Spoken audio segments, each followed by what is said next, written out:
Hey folks, I'm gearing up to drop a new deck review on this channel sometime next month, which will feature me breaking down 10 decks from supporters, mostly from Patreon. With that in mind, for now I'll be uploading a compilation of all the deck reviews I've done over the past year, which are currently just kind of hanging out unlisted on my main channel without an easy way for anybody to navigate to them. This video will be the first 6 months of those reviews starting after I upgraded my microphone, and I'll drop the latter 6 months a bit later. The format I've used is different from some EDH tubers in that it's scripted and edited in my normal style, with me breaking down what a deck is doing, what I like about it, and how it could be improved, similar to what I do with precons. With that out of the way, enjoy! Howdy folks. I got a lot more submissions this time around than I had expected, so I'm going to go over 5 decks instead of 3. The first one I'm going to look at is Nate's deck, called Geared Enchant Tokens. I would describe this deck as an Enchantress list with a populate theme, and it runs Geared, Conclave Exile, as the commander. The deck contains a number of Enchantress effects, as well as a number of cards that create tokens. These include smaller token producers, such as Ajani's Chosen, some larger token producers, such as Sigil of the Empty Throne, and some cards that produce token copies of other creatures that can be populated by Geared. There are also token amplifiers and other forms of token payoff, such as Impact Tremors type effects. So what do I think of this deck's game plan? Well, to start with, Geared is an interesting commander choice here, and I can see his appeal. Enchantments and tokens play nicely together in a lot of cases. Geared will naturally play a supporting role here rather than being a central pillar of the deck, which definitely works, but will affect how the deck plays. The deck's high card quality definitely helps it out in staking out a plan for itself. There are a number of cards that, when drawn, tend to seriously amplify what the deck is doing, and the deck also packs some number of tutors for these cards. That said, the deck does end up feeling a bit unfocused to me, and this is for a couple reasons. First of all, the deck's payoffs don't always line up correctly. The major packages have a decent bit of support. There are enough enchantments to trigger the enchantresses, and there are enough tokens that the token doublers are likely to feel decent. It's in the smaller packages where things start to get a bit more awkward, though. You've got token producers like Hallowed Haunting and Sigil of the Empty Throne that are creating big enough creatures to win all on their own, but you've also got ones like Felidar Retreat and Ajani's Chosen, whose tokens likely won't do much without other payoff cards. We have cards like Divine Visitation and Impact Tremors that are here to bolster these, but even with both setup and payoff present, this still isn't all that impressive. And these payoff cards will feel awkward in moments where you don't have a card that makes a lot of tokens on the board. Another example of something that might feel a bit disjointed is Academy Rector and Pattern of Rebirth, and the 4 sack outlets that work with them. These have the chance to come together nicely, but there's also a chance of drawing one or the other separately. That's certainly not the end of the world, and Evo Leap and Fanatical Devotion are solid cards on their own, but I can see it feeling a bit awkward sometimes. A compounding issue is that the deck doesn't pack a massive amount of ramp or draw. It has some land enchantments, as well as Sanctum Weaver, Smothering Tithe, and Sarah's Sanctum as bigger ramp options, but if the deck doesn't draw any of those 3, I expect it will have a slow time getting off the ground. Similarly, the deck has a moderate amount of small-scale draw, but most of this is in the form of Enchantress effects, which very much have the possibility of drying up and stalling if the deck hits multiple non-enchantment draws in a row. Most enchantment decks have commanders who can grind value in some way, and this deck lacking that and not playing more draw to compensate will likely really be felt in some games. When paired with the deck's low land count, these factors will likely lead to the deck having stall points where it is limited by cards or mana for 1 or more turns before drawing something useful and being able to jump back into its game plan. My suggestion here is pretty simple. I would yoink out some of the payoff of the deck, probably the small token creature stuff since it works least well with Populate, and then I'd fill up that space with ramp and draw. This deck is a really unique take on a tokens deck, and with a smoother overall game plan, I could see some of the deck's cooler interactions being able to shine much better. The next deck I'll be looking at is Huey's Neheb Burn list. This is a group slug deck that is looking to deal damage to players, get mana off Neheb, and then deal even more damage to players. Fun. A lot of what this deck packs is pretty conventional group slug type stuff. Creatures that damage opponents when you cast certain spell types, one-off spells to punish greedy mana bases, and enchantments that serve as recurring damage. However, there is another type of damage card as well. This deck's damaging spells can be divided up based on what main phase they'll usually be played on. Small-scale mana-efficient burn will bias toward being played on the deck's first main phase in order to generate damage for Neheb, while more mana-intensive damaging spells will naturally get played on the second main phase after Neheb has produced mana. We can think about these as enablers for Neheb and payoff for Neheb. The deck also runs a fair amount of filtering and ramp, which gives it a bit of flexibility with its play patterns. In addition, the deck packs some amplifiers which can really let it run away with the game, such as Return the Past, an enchantment that has the potential to turn this into a full Storm deck. So what do I think of this deck's plan? Well, you may have noticed that the enabler and payoff framework is entirely contingent on the board presence of a 5-mana commander. And naturally, this seems like the deck's biggest weakness. If the commander gets removed, things get a lot more awkward. The deck has a lot of low-cost plays, but it also has a lot of plays that are designed around getting a boatload of mana off Neheb, and if this doesn't happen, it will naturally have a worse time. The deck does run 6 protection spells, but this isn't nearly enough to solve this problem. This deck reminds me of my Maria deck in its relationship with mana, and my Maria deck runs twice as many protection spells for the commander, and still sometimes struggles with getting her shut down. So yeah, this is certainly a problem. However, it might be a bit less severe than it initially seems, and that's because of the deck's quantities of ramp and filtering, which are both pretty good. The deck's ramp can allow it to replay Neheb after he dies, and it can also allow it to land Neheb on turn 5 and still have leftover mana to play something like a Price of Progress or a Flame Rift in order to get the mana party started. The deck's filtering, on the other hand, can be used to make sure the deck draws what it wants to draw into, and it also gives it a way to get rid of dead payoff cards through looting effects. For these reasons, I expect that this deck will avoid feeling too bad and stay somewhat resilient even through difficulties. Some mild tuning to card quality might be useful, but I don't think there are any major changes that would significantly improve the feel of the deck. Neheb being vulnerable is certainly a problem for the deck, but I don't think it's a problem that is worth pouring too much effort into solving. Next up, I'm going to look at Awesome Dude's Sisay deck. This is a 5-color legendary tribal deck with a gate-based mana base. The gates are the first thing that stands out to me, and they make some amount of sense when you consider that the deck's budget is less than $100. If we consider what the gate package is offering, it's basically a bunch of tap duels with a bit of extra upside. There's Baldur's Gate, which can offer a bit of extra mana later in the game. There's Nine Fingers Keen, which does Nine Fingers Keen things. And probably most importantly, there's Gaunt Gate. This makes all your gates enter untapped, and with a handful of gate tutors, I expect this to come out relatively early in the game a lot of the time. Making a 5-color mana base on this low a budget is quite a difficult task, and this seems like a reasonable attempt at it. The deck also includes a handful of lands from the Lord of the Rings set that play well with legendary creatures, and these I'm not universally sold on, especially the monocolored cycle. These will enter untapped some decent amount of the time, but do you really need to be making foods and spending 5 mana to make 2 treasures? I personally wouldn't include either of these in a deck that doesn't specifically care about artifacts or tokens. With regard to the non-land cards in the deck, there's a lot of interesting stuff here. A number of cards indicate to me that this is first and foremost trying to be a beatdown deck. There are a couple equipments, a handful of anthems, and a number of aggression-minded creatures.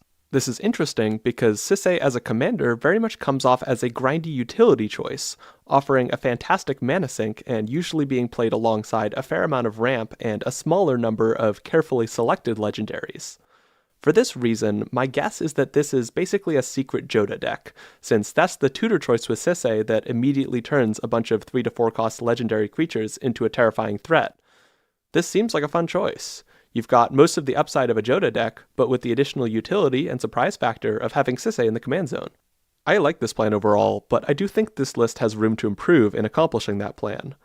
For one, I understand the desire to run legendaries to be played turns 2 to 4 rather than ramp spells for purposes of accomplishing the Joda game plan, but I think shoehorning a bit more ramp into the deck will really pay off in the case where Joda ends up getting removed. The commander still is a mana sink after all. Some of this ramp can be added in the form of legendary creatures if that's preferable for building up Sisay colors and Joda count. Catilda seems great here, since the commander and 18 other creatures within the deck are human, and Ruby, Gwenna, and Selvala also might be worth looking into. It's worth keeping in mind that too much creature ramp may weaken the deck against board wipes, so there may be a balance to be struck between these and ramp options that put lands into play. The other change I would make to this deck would be adding a bit more interaction. The deck is currently running just a few Legendary's Matter removal choices and a few modal options for countering opposing spells. 3 pieces of counter magic isn't terrible since the deck has a handful of other options for protection, but its current removal suite is not very impressive. For this, you could probably stick to adding in things that are staple to legendary creatures. Glissa and Kellen are nice utility beaters that can deal with artifacts and enchantments. Namada is a nice graveyard hate piece. Eowyn and Borbfibble are nice ways to clear unwanted opposing creatures off the board, and there are plenty of other good options in this category of card as well. To make space for these things, a logical type of card to cut might be cards that don't do much outside of combat, with Yargle standing out as a card that is very funny, but not very good. It also may be worthwhile to cut cards that are awkward or situational, with Joyra seeming like a prime example of this due to the fact that 4 turns is a very long time in an EDH game. Next up is a Toggo deck by Urcase. This is a landfall/artifact tokens deck, as you might guess from our boy Toggo in the command zone. The basic plan seems to be ramp, make artifacts, and do things with said artifacts. The ramp consists of a varied mixture of rocks, landfall dorks, land-grabbing spells, and extra land play permanents, along with the deck's other commander, Thrasios. The deck contains a handful of cards that seem specifically oriented around helping out our guy Thrasios, such as Training Grounds and Seedborn Muse. Once the deck has sprayed the board with lands and acquired many rocks, there are a number of artifact payoffs it can begin to partake in, the big 2 of which are paying for stuff and turning the rocks into 4/4s. The deck will likely be looking to win through some combination of means after gaining a big advantage in mana and a large artifact count. So what do I think about this game plan? I'm broadly a fan, though this deck does make some bold choices. For one, it seems to be running every Evolving Wilds effect it possibly can, presumably for the purposes of hitting landfall triggers. I don't hate this necessarily, but I can't say I understand the appeal of running panoramas in a 3-color deck where they each only grab 2 of the colors. A new Evolving Wilds effect got printed in Murders at Karlov Manor, and I'd certainly run that before either of these. An interesting inclusion to go with these lands is Root Path Purifier, which allows the deck to grab non-basics with basic grabbing lands and ramp spells. The deck does have some number of utility lands that are helpful, so this seems like a decent toolbox sort of card. I can also tell that our friend Urk here seems to really like Amulet of Vigor, because this deck is running Urza's Saga with Wayfarer's Bauble as the only other legal target. I definitely don't hate Amulet of Vigor here, as it increases the speed of Thrasios' ramp and has some other fun interactions with different cards, though I don't know if I like it enough to run an Urza's Saga just for it. Nonetheless, it does give a fun way to pull Amulet of Vigor into the Root Path toolbox. I'd maybe just add an extra card or 2 to the Urza's Saga options, just in case the deck isn't looking for an Amulet of Vigor at a given moment. A singular artifact land might be a solid choice for this. Beyond those things, there are also a handful of payoff options I find a bit odd. Academy Manufactor is here, but the deck only has 6 cards that produce treasures, clues, or foods, which isn't enough to make Manufactor a useful tech piece. A treasure creator that the deck does have is Brass's Bounty, a card that seems honestly just a lot worse than running a big piece of land ramp for purposes of getting a bunch of artifact tokens out. Most of the rest of the payoff makes sense to me though. Turning a massive pile of rocks into creatures offers great Alpha Strike potential. In addition, the cards that allow artifacts to tap for mana or pay for things in some way also seem great, since Thrasios can turn excesses of mana into card advantage. Overall, this deck is weird and ambitious in a lot of ways that I like, and tuning some of the packages and removing elements that aren't as well supported will likely make the deck even more interesting to play. The only other tweak that I might be interested in seeing is giving the deck more counter magic and other instant speed reactive options, since Thrasios is great for if the deck wants to pivot into a more control playstyle for a couple turns while it builds up resources to make a big play. Finally, I'm going to talk about John's Living End deck. This deck's primary plan seems to be getting creatures into the graveyard in the first few turns of the game via Cycle, Channel, and Evoke, before playing a card with Cascade and cascading into Living End in order to resurrect all the creatures it cycled.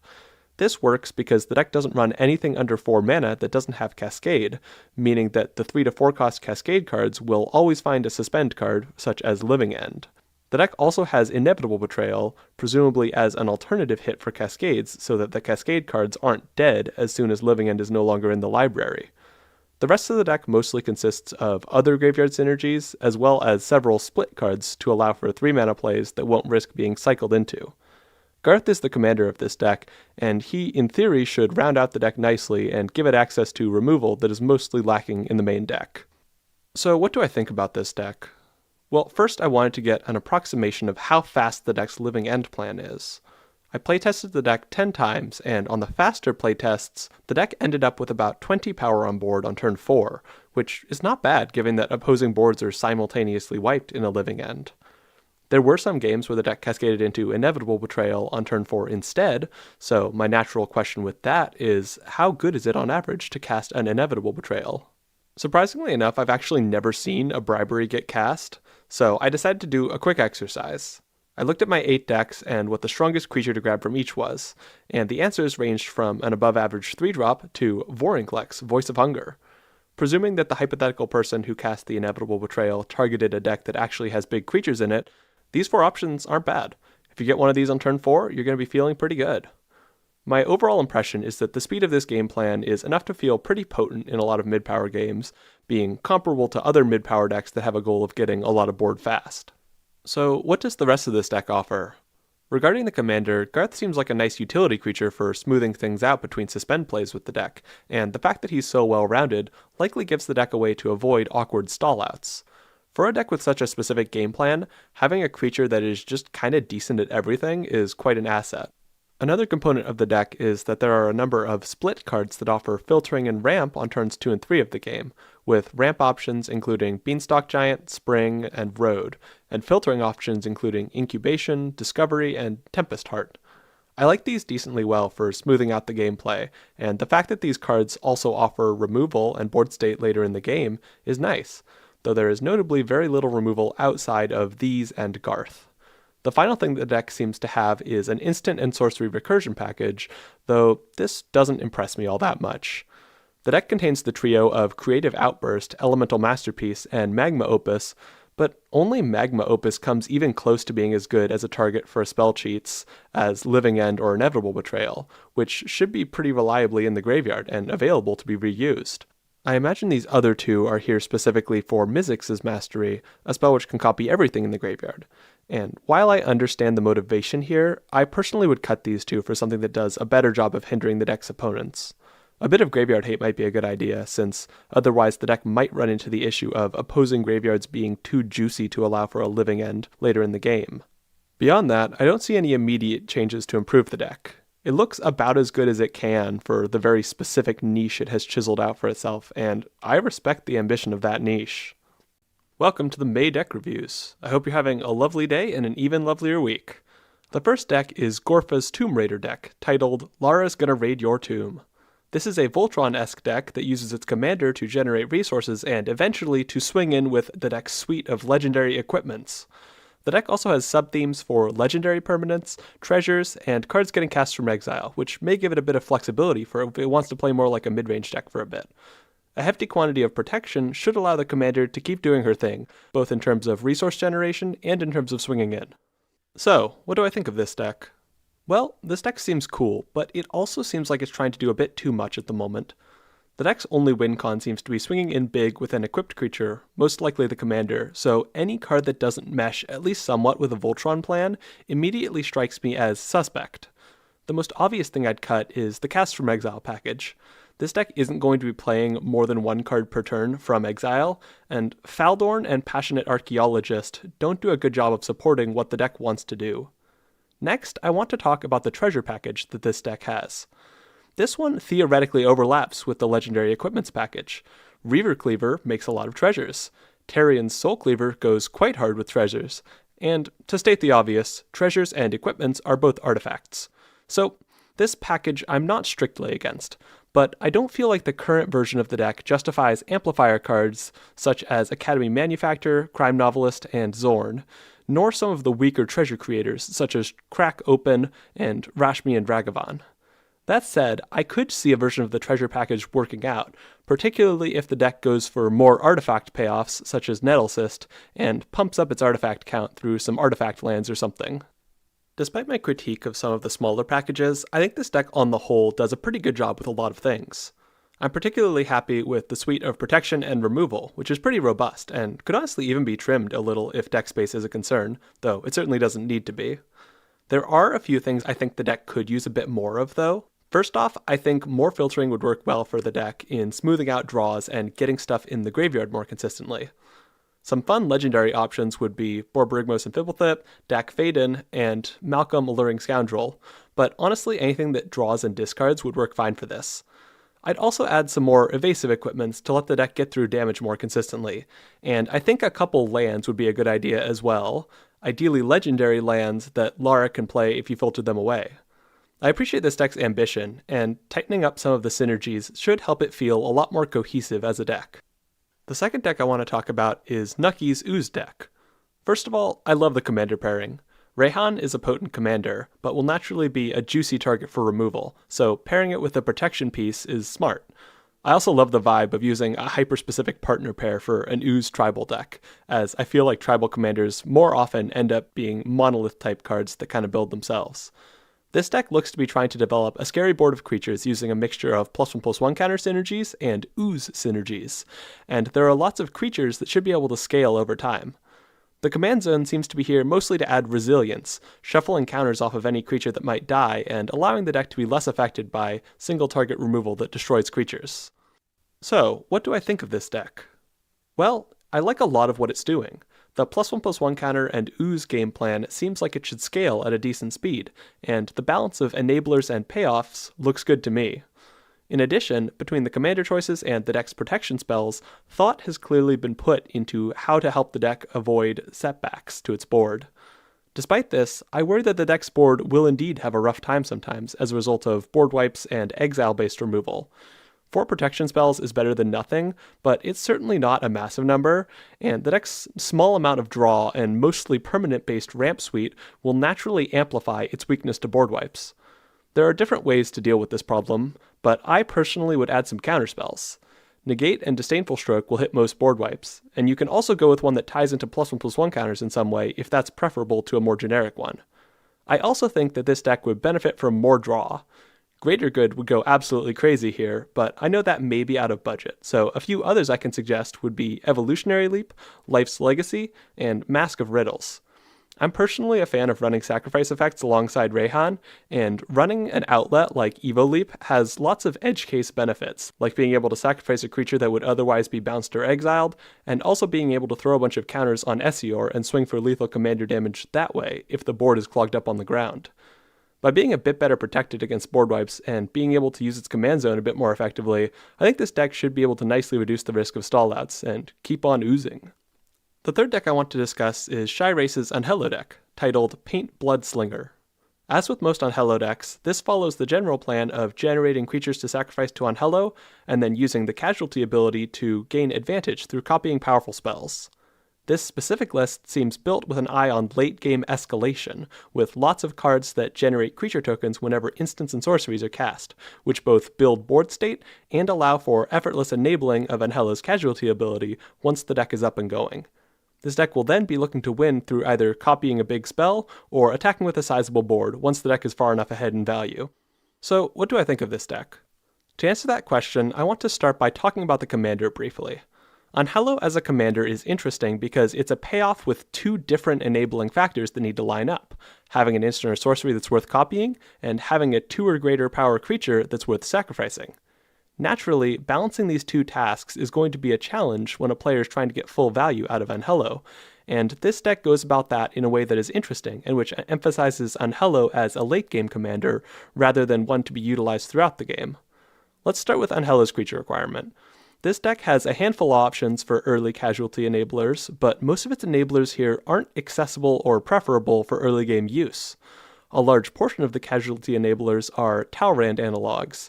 The deck has 7 different cards that generate creature tokens when instants or sorceries are cast.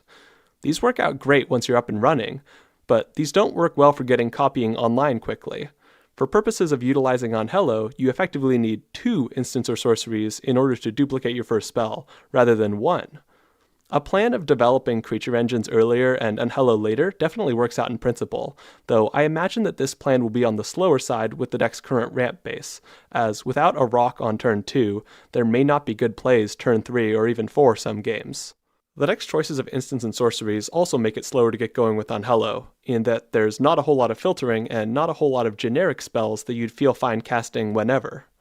The commander's requirements to get going, along with the nature of cards like Taurand, would make me expect a decent amount of draw and filtering at 4 or less mana, but the deck's instants and sorceries are relatively sparse on that sort of card, instead focusing on interaction and on splashy spells to get copied. Those types of cards are absolutely important, but the low number of easy spells means that there will likely be games where you're able to get out a Taurand type card, but then are stuck with a handful of spells that aren't convenient to cast. The deck is currently running 8 counterspells, and one easy option to keep this count while adding flexibility would be to swap some of these out for modal counterspells, such as Confounding Riddle or 3 Steps Ahead. I also really like Tormenting Voice effects in Unhello decks, particularly ones that are instant speed and or that produce treasures. While some filtering options don't fit as well into the late game Unhello plan, Big Score and Unexpected Windfall end up being mana neutral, castable on an end step, and effectively draw 4, discard 1, which is a pretty fantastic raid. Overall, I think this deck is pretty solidly constructed as a splashy in the late game Unhello deck, and I think it could find its way to that point more quickly and consistently with a bit more filtering, and also maybe a bit of ramp or more early enablers for Unhello's casualty ability. Finally, we have a deck called Braids, Known Nightmare, submitted by Maldprov. This is a high-power mono-black combo deck that is looking to generate value early with its commander and a handful of low-cost permanents before winning with an Aristocrat-style combo once it's ready. In my experience, Braids typically generates 2 to 3 cards a turn, so it's quite a decent draw engine as long as you've got stuff to sacrifice to it. This deck runs a moderate amount of sack fodder, and it also runs some amount of fast mana, so in a lot of games the deck will be able to begin drawing cards off of Braids as early as turn 2. The deck also runs a handful of tutors to try and find combo pieces once it has its draw engine up and going. The combo itself is a riff on a conventional Aristocrats combo. You've got your sack outlets and blood artist effects, and then this deck opts to run 4 creatures that can recur themselves, as these have the benefit of also being useful with Braids early in the game. These creatures can then be looped indefinitely with the help of another card that generates mana, and opponents will be drained out by the blood artist effect. The deck also runs Exquisite Blood and Aetherflux Reservoir as cards that can fit into other combos. So, how do I feel about this deck? Well, as a proactive combo deck, it seems solid. On the face of it, there's something kind of harmonious and satisfying about using cards that can be sacrificed to Braids as the building blocks for your combo. However, what I also notice is that the combo occupies a pretty large footprint within the deck. More than 20 cards in this deck are involved in the combo in some way. A couple of these cards are high-power mono-black staples that you'd probably want anyway, and another 6 are passable contributors to the Braids value engine, but this large footprint is nonetheless a relevant factor in the deck, and it is likely related to what I see as this deck's biggest weakness, its interaction suite. This deck runs 2 board wipes and 3 other removal spells at sorcery speed, and only 3 instant speed removal spells, one of which isn't even targeted. This amount of removal is quite small for a high-power mono-black deck, and the fact that this deck runs next to no stacks either means that it lacks meaningful ways to stop opponents from winning. My rough guess is that this deck combos off around turn 5 on average if nothing goes wrong, which isn't slow by any means, but turn 5 is a point in the game where other decks will be doing things that may be threatening. If you're facing off against a similarly fast combo deck, I don't see this deck having ways to stop that, and the deck's clock can be easily slowed down by 1 or more turns through some stacks or targeted graveyard hate. Maldprov said in their comment that they were looking to make this deck as optimized as possible, and if I were to optimize this deck keeping the current combo, I'd be looking for 2 things. For one, fitting a bit more instant speed removal into the deck would go a long way toward buying the deck the time it needs to combo in faster matchups. Secondly, I'd cut some of the non-combo sack fodder for more fast mana artifacts, as this seems like a mana-hungry deck, and these would allow the deck to hit a turn 2 Braids trigger more often. Howdy folks. The first deck I want to talk about is S. Hook's Minthara deck, titled Baldur's Gate 3 Evil Playthrough. This deck is a riff on a Token Aristocrats deck, with the primary game plan being to build experience counters through a variety of means before developing a board of tokens to smack opponents with. The token part is pretty straightforward, but the experience counter generation actually has a lot of layers to it. There are treasure generators, cards that sacrifice creatures, proliferate, tap fetch lands, and others. In addition, the deck also has a handful of ways to gain additional advantage from its creatures having their power increased, and most of these are solid even without the commander in play. Finally, this deck has a hefty amount of acceleration, and its quantities of draw and removal are also quite solid. So, what do I think about the game plan of this deck? Well, there are a lot of things I really like. I get a good sense of overall cohesion from this deck. There are lots of cool card choices that work nicely on multiple levels, and the deck's synergies seem pretty well constructed. The deck also seems quite flexible. It's obviously got its core game plan of power-buffed tokens, but it's also got lots of extra little packages that can offer alternative game plans and potential pivots depending on the state of the game. This should allow for a pretty dynamic gameplay experience, and I can totally see the deck going for more aggressive or more grindy game plans depending on the matchup. That said, there are a handful of choices that feel a little out of place here, and tweaking them could potentially make the deck even more cohesive and likely more powerful as a result. For one, I mentioned that there are cards that take advantage of having higher power, and while most of these are quite solid in general, Fairy Bladecrafter stands out as a card that isn't particularly good on its own, and still isn't amazing even with the commander out. I also note that a lot of these power-related cards have their effects happen when they die, and while there is some amount of creature sacrifice in this deck, adding a couple extra full sack outlets might be a good idea for purposes of getting these triggers at desirable times and dodging exile-based removal. Sack outlets are also great for triggering Minthara consistently, so they play a bit of double duty, especially if you pick ones that have nice other effects. The other thing that stands out to me is the proliferate stuff. Some of it is solid. Grateful Apparition lets you add experience counters at a hefty clip, and Drown in Ichor is a proliferate trigger attached to a decent quality removal spell. Where I start to have issues is the cards that seem to be here mostly or purely to get a single proliferate trigger. These will be dead cards if you don't yet have experience counters, and they're not even amazing even if you do. Overall, I think this deck is at a pretty solid state already, and focusing a bit more on having each card be high impact has the potential to improve the overall feel even further. The second deck I want to talk about comes from Magile, who submitted a hyper-budget Prosper deck. The first two things I noticed about this deck are that it's indeed very cheap, and it has a truly incredible amount of impulse draw, even for a Prosper deck. This will likely have the effect of allowing the deck to get a ton of value off of Prosper's passive ability, and also offers a great degree of smoothing and consistency. I imagine this deck's playstyle being somewhat snowball-y. Once you've gotten your first round of treasures off the commander, you likely have enough cards and mana to keep generating resources and chugging through your deck until you find an outlet to turn your treasures into damage, or alternatively simply overwhelm your opponents with value. So how does this impulsive game plan stack up? Running the amount of impulse draw this deck runs absolutely has its benefits. The treasure generation should allow the deck to keep on chugging even if it gets some hate and needs to replay its commander from time to time. The consistent and snowball-y nature of things also likely means that stallouts will be rare. The deck will always be doing something to push toward its goals. I expect that this will work out well in grindier matchups, where opponents will struggle to cut the Prosper player's value off once the deck is up and going. However, I'm a bit less sure when it comes to more proactive decks that are going to be putting forth a focused game plan starting pretty early in the game. It seems like this deck's primary plan to defeat opponents is treasure-based damage outlets, but these aren't going to be dealing significant damage that early. Being on the slower, grindier side isn't a problem on its own, but this deck also doesn't have a ton of options for slowing down opponents. Just 4 damage-based removal options, 1 artifact destroyer, and 1 board wipe. There are 7 cards in the deck which can steal cards from opponents, so that might help with this, but I can imagine lots of situations where the deck is unable to shut down key threats and struggles to make it to that snowbally late game stage as a result. I think it'd be tricky to up the speed of this deck while keeping it budget, so I'd focus on the removal suite. Adding even something like 2 or 3 pieces of hard removal would likely help substantially with being able to deal with opposing threats.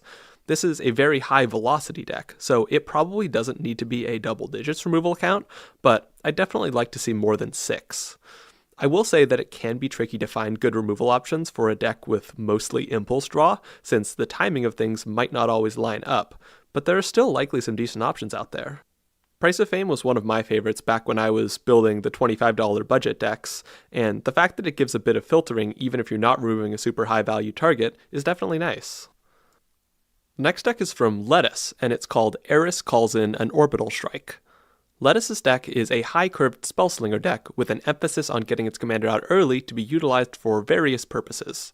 Between looting, wheels, and other methods, the deck has a good number of ways to get instants and sorceries into the graveyard, which can allow it to get the commander out on turn 3 or 4 in a lot of cases. So what is Eris accomplishing here exactly? Well, for one, the card does exactly what you might expect. It's a payoff for double spelling, and a pretty decent one. Generating one or more prowess dragons a turn cycle will start to put on some nice pressure, and the deck has the potential to do this before turn 5. The deck is relatively sparse on other ways to win, but this seems fine given the effectiveness of the commander in this realm, and the cheapness which it can be replayed as long as the deck's graveyard is intact. The commander does perform one other role in the deck as well, a role that likely inspired the name of the deck. It's a 10 mana card for purposes of cards that care about that sort of thing. There are 7 different cards that take advantage of the commander's mana value, and these accomplish tasks that range from drawing a lot of cards, to dealing a lot of damage, to letting a land become a really big cactus. This gives the deck potential for some big bursts in value, which can be a nice accompaniment to the more consistent value that the Spellslinger deck provides. So what do I think of what this deck is doing? Well, it's an interesting riff on a Spellslinger deck. The relatively high average mana cost of the deck's instants and sorceries is somewhat in tension with the goal of casting multiple spells a turn. However, the deck does have some ways of making this work. For one, there's a variety of different options for acceleration between mana rocks, treasures, cost reducers, and the underrated Invasion of Segovia. The deck also includes 3 cards that seem to be here specifically for casting a second spell each turn: Mark of Fury, Shrieking Drake, and Reinforced Ronin.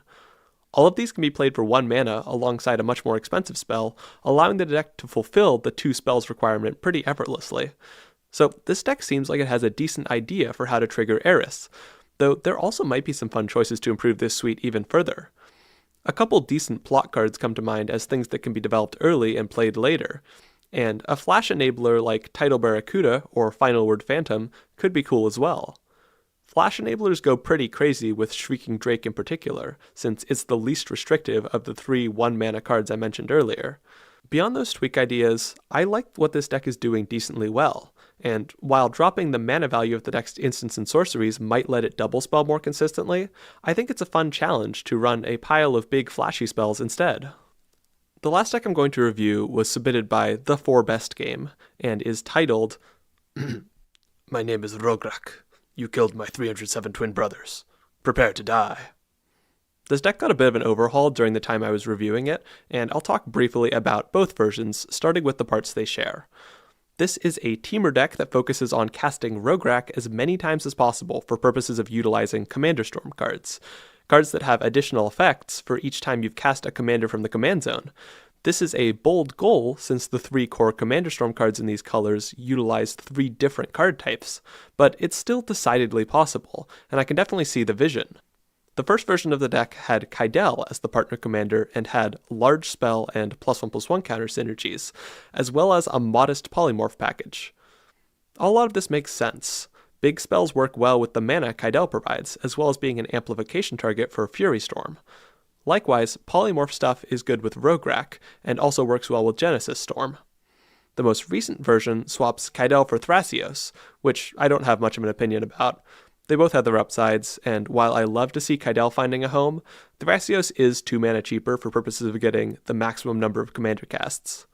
The newer version also mostly cuts out the +1/+1 counter package, which I support overall, as I think it was deck space that didn't contribute much to what the deck wants to do. That package was replaced with an expanded polymorph suite, as well as a handful of additional support cards, including my favorite Cultivate variant, Primal Growth. Great card. Okay, so firstly I love this overall game plan. I always enjoy trying to utilize the Commander Storm cycle, and making repeated Rograk casts a primary game plan is pretty funny. I also think that this updated version is likely more powerful than the last one, though I have mixed feelings about the addition of some of the more back-breaking polymorph hits. It's pretty disgusting to polymorph a Rograk into a Blightsteel Colossus or an Natali on turn 3 or 4, to the point where it might overshadow the rest of what the deck is trying to do in terms of power level. There's not necessarily a right or wrong answer of what to do with polymorph, but that just might be something to think about and keep an eye on. Otherwise, I think a lot of what this version of the deck is doing is pretty cool, and the 4 Best Game left a handful of goals with the deck in their comment, so I'll focus on those here. Firstly, for purposes of amplifying the number of and payoff for Rograk casts, Candlekeep Sage and Thunderclap Drake are both quite solid, and Jessica could also be a fun addition for purposes of removal and a weird win con. If you really wanted to dial things up to 11, adding Ashnod's Altar would likely allow for truly transcendental numbers of Rograk casts, though I would also understand not wanting to go quite that hard. As far as other sacrifice options go, Infernal Plunge is a classic piece of rogue rack tech if you're looking for that, and Leadership Vacuum is also a nice option that can serve double duty as removal for an opponent's commander. The 4Best game also mentioned wanting additional board wipes, which seems like a reasonable addition to me, and here I think it works to play into the big spells theme. Klauth's Will would be a powerful option for this, and Clan Defiance is also an underrated pick as far as multi-removal goes. Some spell recursion could also be nice for bringing back some of the deck's higher value instants and sorceries. Overall, I respect the ambition of this deck, and I enjoy seeing Commander Storm cards being utilized to their maximum potential. Hey folks, welcome back to another deck review. The first deck I'll be reviewing is White Aurorus' 5-color Sunforger deck. This is an Omnath Locus of All deck that uses Sunforger to cast a number of charms and similar modal instants from the deck. The commander seems to be here as a key value engine since it draws a card each turn, and it also serves as a mana boost since around a fifth of the deck contains 3 or more symbols in its mana cost. The commander also allows the deck to bank black mana turn to turn, which is likely helpful for paying Sunforger's equip cost. Speaking of Sunforger, the deck has 6 cards that allow it to tutor for Sunforger, hopefully allowing it to get this key card with a decent degree of consistency. The deck also contains a handful of cards to allow it to cheat Sunforger's equip cost, such as Brass Squire and Pure Steel Paladin, though I note that the deck has a relatively low artifact count for purposes of getting Metalcraft online. As with most Sunforger decks, this deck is likely looking to equip and unequip Sunforger frequently for purposes of casting red and white instants from the deck, of which there are a lot. 36 different cards are castable with Sunforger, most of these charms or otherwise modal instants. As far as the mana base goes, this deck is running a gate-based mana base, including Maze's End, which can likely serve as a win con in a long, drawn-out game. The deck includes a number of gate tutors, likely for purposes of finding Gond Gate in order to let the deck's gates enter untapped. So how do I feel about what's going on here? Well, I like a lot of what this deck is doing in terms of fundamentals. Healthy tutor counts for key cards, a well-rounded commander to counterbalance a lot of more specific cards, some nice supporting tech pieces, and a mana base that seems basically adequate despite this deck's low budget. The deck is on the light side as far as win cons go, but as what seems to be a toolbox control deck, this should be fine. The deck will likely be able to get to a decent stage purely by outvaluing opponents and having the right cards at the right times, and the aforementioned Maze's End, along with a couple other gate-based win cons, will likely help with bringing the deck to the finish line. As far as interaction goes, the deck is packed out to the rafters with various charms that can slow opponents in various ways, to the point where I think it's actually probably too much for my taste. For a fun charms deck, I can definitely appreciate the vision, and the deck's nice selection of defensive casts for Sunforger can likely ward off hate even if it's developing slowly. However, with a third of the deck being devoted to 3 to 4 mana instants with tricky mana costs, a lot of these will end up in hand, which I can imagine feeling a bit clunky earlier in some games. If I was trying to streamline the deck a bit, pulling back a bit on the quantity of these charms and adding a bit of ramp and early filtering would likely serve the deck well. Navigation Orb could be a nice ramp tool, as well as some signets or talismans. The next deck I'll be looking at is Caveman's high-power Slimefoot the Stowaway deck, named Midnight Cheese Club Aristocrats, and Caveman helpfully provided this visual aid in the form of the altar they play with. Classy stuff. Slimefoot combo decks have an elegant simplicity to them. The commander's first line of text is a payoff for tokens dying, and the second line of text lets you pay 4 mana for a Sapperling token. This means that the deck ends up playing an overlapping family of combos that accomplish one simple task, letting that one Sapperling token give you 4 more mana. In this case, that primarily involves cards that lets you get more tokens for your mana, and cards that give you mana when tokens die, as well as Earthcraft, a very powerful option that also pairs with land enchantments used for ramp. For most of these, a sack outlet will be required, and the deck runs 7 of these, 8 if you include Skullclamp. Something kind of fun about this type of combo deck is that the combo is more of a gradient than a yes or no. Like, you'll reach a point where your combo is fully infinite, but there might be some decent amount of sacrificing and drawing and gradually using up mana before that happens. Alternatively, you might never go fully infinite, but in some games you will be able to instead get 8 or more Slimefoot triggers a turn cycle, which will put opponents on a pretty spooky clock. I should mention that this sort of combo deck might be seen as objectionable at some tables, but Caveman was clear that they only play this very occasionally at sweaty high-power casual tables, so probably no issue there. Overall, I like what's going on here. The overlapping combo family seems pretty well oriented, and there's also a decent amount of ramp to accelerate things. I like that the deck includes several pieces of land ramp that tie into the combo with Earthcraft. Obviously, this isn't a common synergy since Earthcraft is on the reserved list, but that's a cool little piece of cohesion. The deck also has a healthy number of tutors, as well as some decently powerful draw engines. I playtested this deck a handful of times, and it feels relatively smooth to play, so I think the draw, ramp, and tutor ratios are mostly on point here. Somebody who has experience playing Slimefoot might be more helpful in the specifics, but I do have a couple minor suggestions.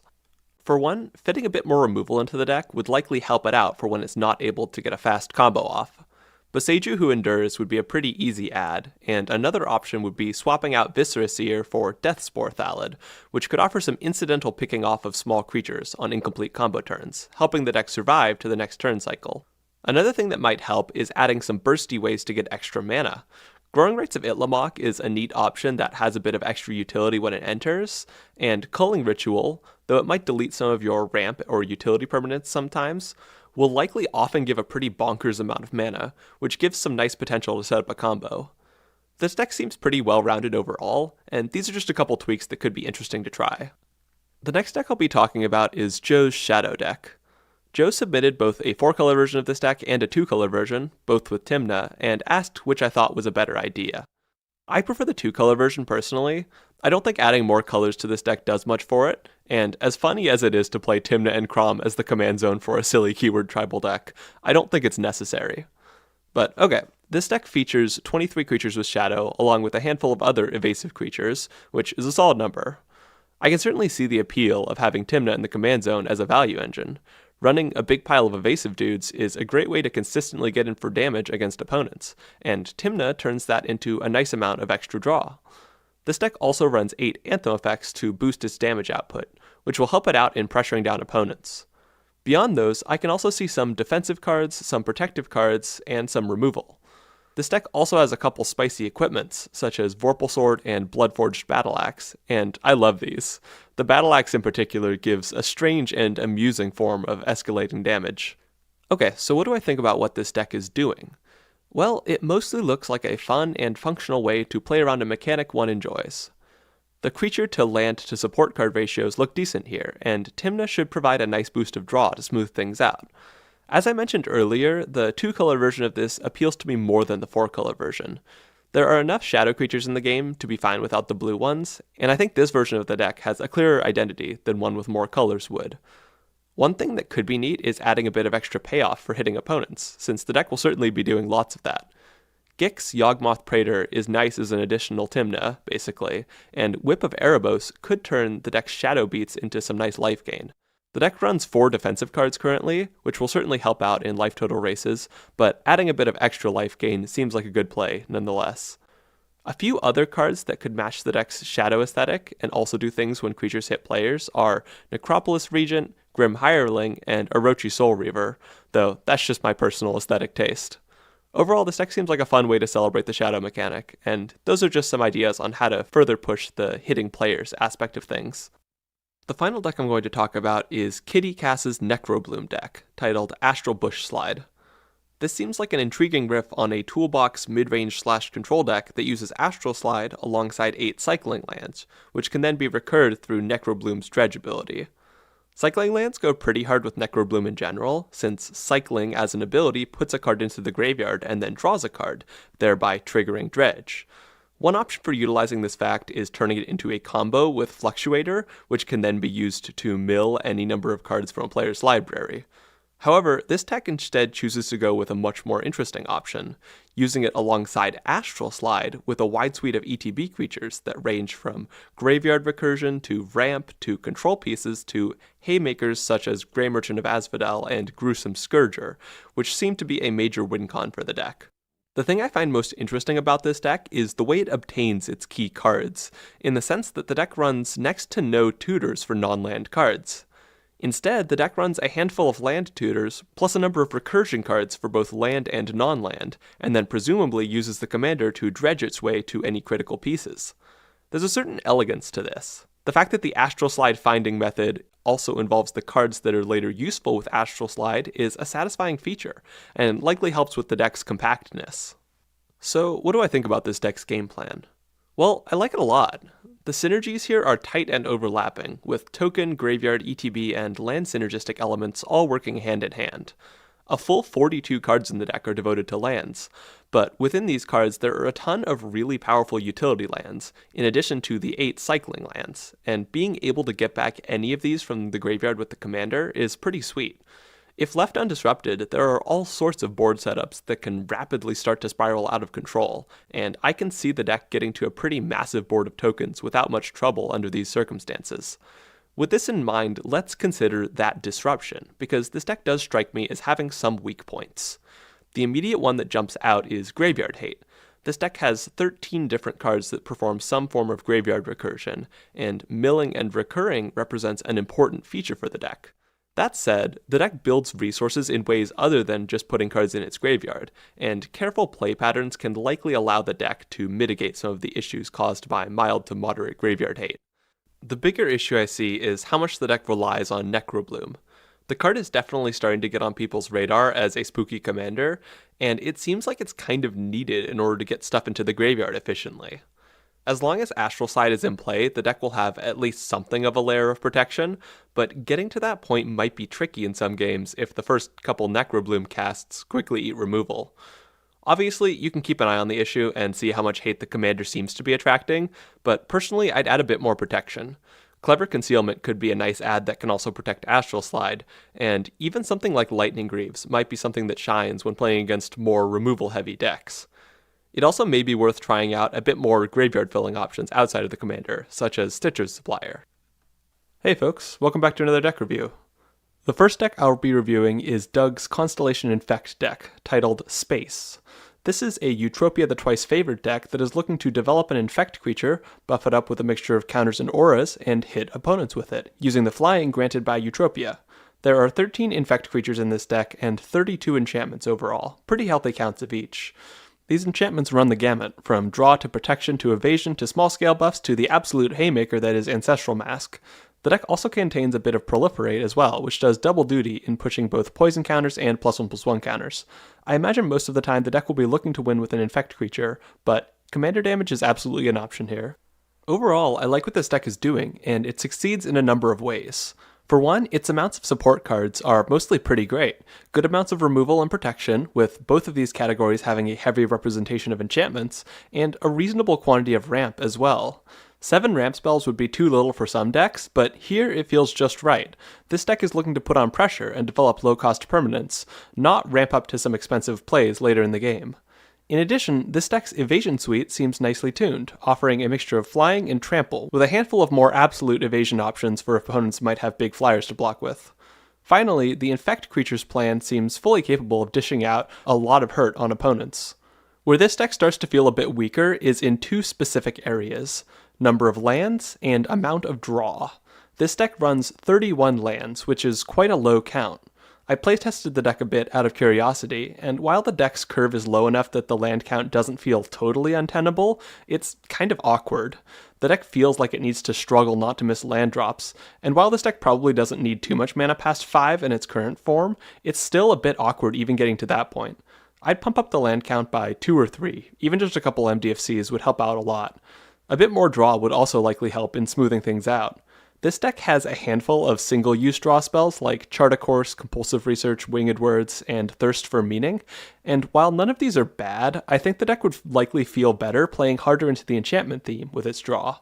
Elvish Archivist and Reconnaissance Mission seem like appealing ongoing draw, and honestly even straight-up Curiosity would likely be nice for maintaining momentum while adding an additional low-cost enchantment. The next deck I'll be reviewing is Stain's Naomi Pillar of Order deck. It's a samurai deck of sorts. This deck is really interesting because it makes much more aesthetic sense than it does mechanical sense. On an aesthetic level, there's a strong focus on the Kamigawa plane, particularly the Neon Dynasty set that Naomi's from. There are a lot of samurai featured in general, as well as a number of equipments, and there's also an aesthetic focus on spirits and militaristic elements. I also like the focus on artifacts and enchantments as a theme the commander and one other card encourage. It's not a super strong synergistic core, but being pushed in the direction of playing more varied card types seems pretty cool.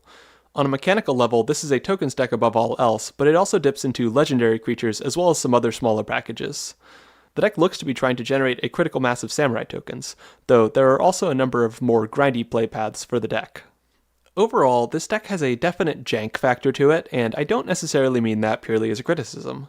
The deck has a decent land count, plenty of ways to interact with opponents, and a nice balance of different card types. There are lots of little micro packages in this deck, and with the modest amount of draw and lack of tutors, my best guess is that this results in a deck that gives a lot of variety game to game. An interesting part about the deck is that the commander's power level is relatively modest, but the deck has a lot of pretty high power supporting cards that seem to be here primarily to synergize with her. If somebody handed me this deck saying that they wanted to crank up the power level, I'd have a lot of things to say.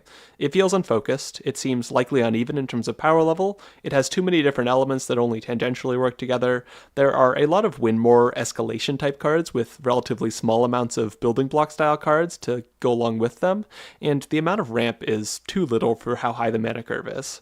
If somebody was trying to improve this, there are plenty of areas that could be tightened up.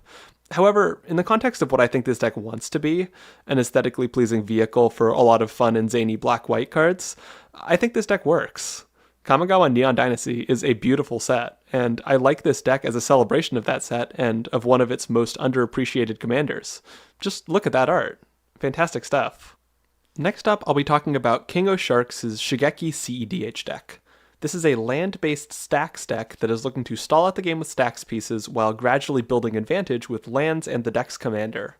A lot of the stacks package is roughly what you might expect if you're familiar with CEDH or Legacy.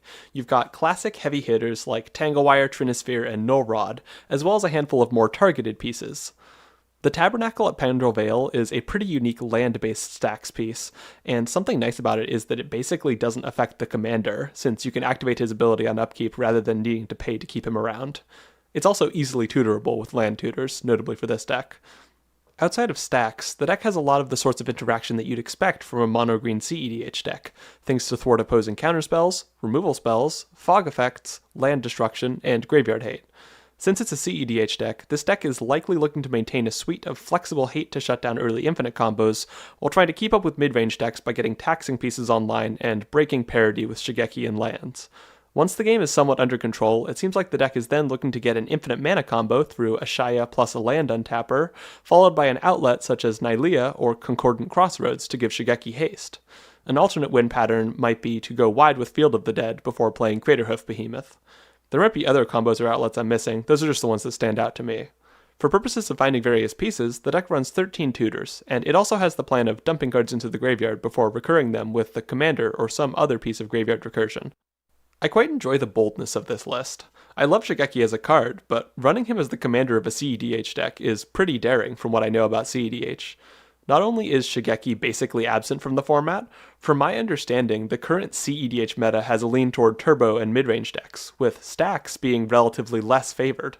In addition, Bowmasters poses a challenge for small creatures the format over, which includes a lot of the deck's key stacks pieces and sources of ramp.